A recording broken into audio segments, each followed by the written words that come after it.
Well, hello, I'm Joy Jibrilu, CEO of Nassau Paradise Island Promotion Board. Joy, And thanks so much for joining us here today. I'd love to get an update really on how things are going. yeah, it's just a great time to be able to come to Barbados and share with everyone the wonderful things that are taking place on Nassau Paradise Island. Of course, the Nassau Paradise Island Promotion Board, we represent 18 hotels on Nassau Paradise Island, from our major resorts like Atlantis and Bahamas to smaller boutique resorts like Grey Cliff, Goldwyn that has just opened. And in fact, this has provided us an opportunity to share all this amazing news with the travel partners here.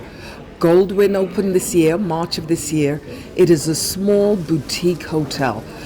Situated on the most pristine piece of beach on the island of Nassau. It's about 10 minutes from Bahamas, so while being small and really chic, upscale, I must say that, it affords people who want a bit of excitement the opportunity to travel to Bahamas, put their toe in, and then leave and go back to their own resort. In addition, we would have heard not only about Margaritaville, which consists of Margaritaville Resort, but also one particular harbour, but the reopening of the oldest hotel on Nassau, and that is the British Colonial Hotel, and that will take place later this year.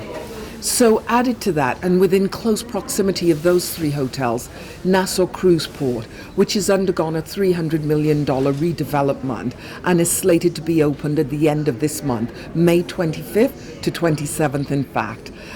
Everybody's absolutely excited. And normally a cruise port, it doesn't cause for much excitement. But I think it's because this particular port has wedded the best of Bahamian culture and authenticity into welcoming cruise passengers to the destination. So we're going to have our first ever really up-to-date 21st century Junkanoo Museum, an art gallery, perhaps one of the largest art spaces in the Bahamas. You're going to have a choral exhibition taking place. Every single store will be authentically Bahamian. And so we're just so proud that people will get to see firsthand everything that makes us such a unique and special destination. Tell us a little bit about how you're doing numbers-wise. So Nassau Paradise Island has rebounded incredibly well. We ended 2022 way ahead of 2019, which was a record-breaking year for us. And we've gone into 2023, here we are in May, and every single hotel is reporting that they have outperformed every previous January, February, March, April, and May is set to break records as well. And so we ended 2022 perhaps around 90% of where we were in terms of stopover visitor arrivals compared to 2019. But bearing in mind that Canada was slow to open and getting the airlift in, so the beginning of the year was slow. But once we caught up, we just outran everyone. And I think what speaks to that as well is the increase in air seat capacity. So from the UK, we now have daily flights with British Airways. We have 4 flights with Virgin, unheard of prior to the pandemic. But that speaks to the demand that they are seeing. So Bahamas, it's hot. Nassau Paradise Island, it's really hot. And tell us a little bit about some of the events that you have coming up. Well, this year we're celebrating our 50th anniversary of independence.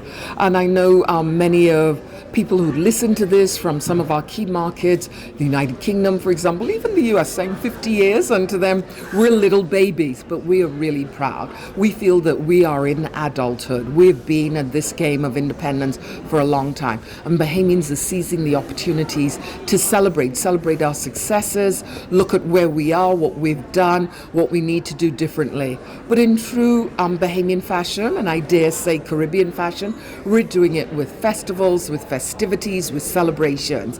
And so every single week, the government and the Independent Secretariat, they're launching activities from the sublime to the ridiculous. So whether it's just asking people to dress in national colors on 242 Day, which is the 24th of February, for example, and that happens to be our area code if you're dialing the destination. So a play on those numbers, to Road to 50 Rays, to people having street parties, to marches, to of course the big independence celebration over the week of July 10th.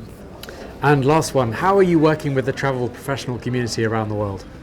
Well, we understand how important our travel partners are, travel advisors, our tour operators, our travel agents. We can't do what we do without them. In fact, this year I'm so pleased to announce that Nassau Paradise Island will be returning with the International Travel Partners Conference. This is an opportunity for us to bring all our travel partners. And this year we've added the media to come as well to see firsthand what is happening in the destination. And what has been amazing for me is people who've not been since the start of the pandemic and have come back now express absolute amazement at the transformation, the development that's taken place. So what we did during the pandemic, we never stopped working.